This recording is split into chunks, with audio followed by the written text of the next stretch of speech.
Assalamualaikum warahmatullahi wabarakatuh, teman-teman semua. Di sini kami akan mempersembahkan kisah awal pertikaian 10 November tahun 1945. Pada tanggal 7 Maret tahun 45, Jepang mendarat ke Indonesia.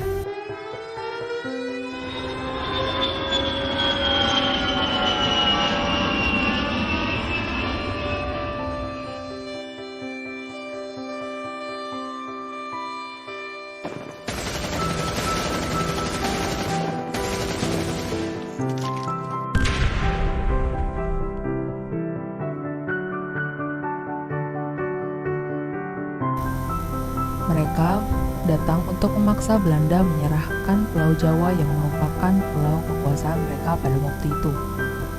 Akhirnya, mereka menyerahkan pulau kekuasaannya kepada Jepang lewat perjanjian Kalijati.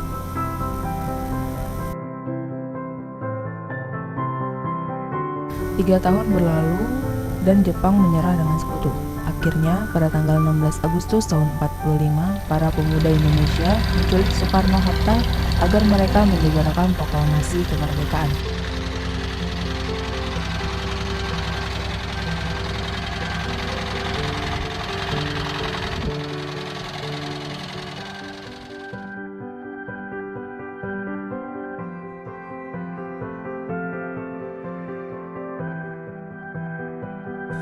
Proklamasi kami, bangsa Indonesia, dengan ini menyatakan kemerdekaan Indonesia. Hal-hal yang mengenai pemindahan kekuasaan dan lain-lain diselenggarakan dengan cara saksama dan dalam tempo yang sesingkat-singkatnya. Jakarta, 17 Agustus 1945, atas nama bangsa Indonesia, Soekarno-Hatta. Pada tanggal 17 Agustus tahun 1945 telah dicetuskan sebagai kemerdekaan Indonesia.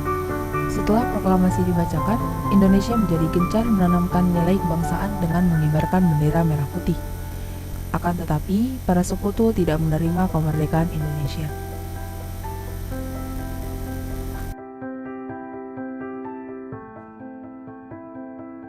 Jauh dari ibu kota Batavia, bertepatan dengan 18 September malam, Belanda mengibarkan benderanya di Hotel Yamato. Saat warga Surabaya melihatnya, mereka marah karena itu sebagai sebuah penghinaan Belanda kepada Indonesia.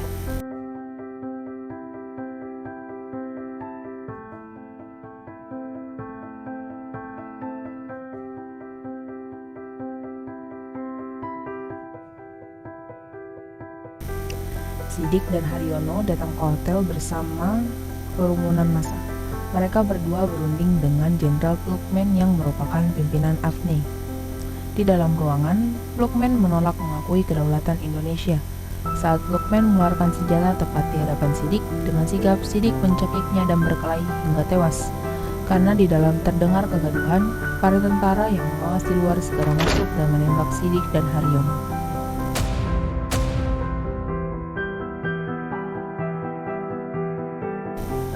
Para massa yang mengetahui hal itu segera masuk seraya bertakbir lalu memanjat atap Hotel Yamato dan merobek warna biru dari Belanda.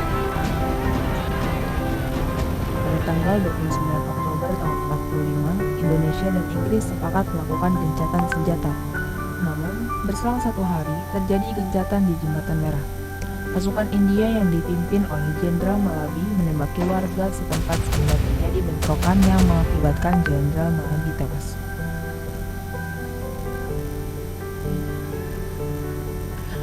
Mengetahui hal itu, Inggris malah melakukan ultimatum 10 November. Inggris meminta warga mengumpulkan senjata mereka yang disimpan lewat pamflet yang disebarkan melalui udara.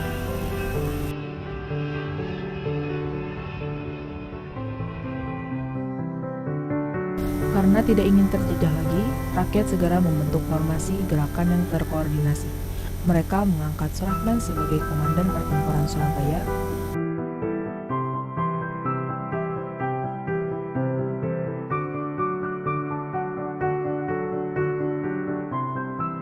dan Sungkono sebagai Komandan Pertahanan Surabaya.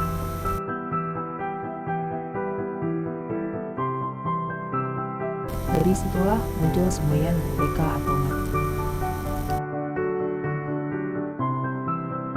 Karena sudah tersebar luas semboyan ini, para kiai menggerakkan massa melalui dakwah resolusi jihad yang digagas oleh Kiai Hashim dari Tebu Ireng.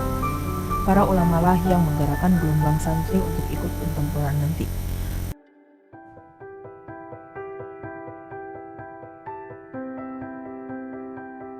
Semangat mereka semakin berkobar setelah mendengar pidato Bung Tomo.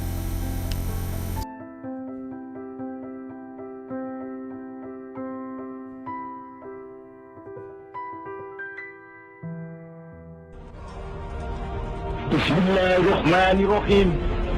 Merdeka! Kita tunjukkan bahwa kita ini adalah benar-benar orang yang ingin merdeka. Dan untuk kita, saudara-saudara, lebih baik kita hancur lebur daripada tidak merdeka. Semua yang kita tetap merdeka atau mati. Dan kita yakin, saudara-saudara, pada akhirnya pastilah kemenangan akan jatuh ke tangan kita. Sebab Allah selalu berada di pihak yang benar. Allahu Akbar, Allahu Akbar, Allahu Akbar. Merdeka! Suara dentuman peluru-peluru dan bom sekutu menghiasi kota Surabaya. Asap bom menyebar kemana-mana. Pejuang Surabaya terus maju tak gentar dengan para penjajah. Seruan panjang para pejuang untuk memperoleh kemerdekaan semakin kuat membasahi setiap keringat yang keluar. Tiap tetes darah yang mereka tumpahkan demi menggapai kemerdekaan yang sejati. Merekalah pahlawan kita.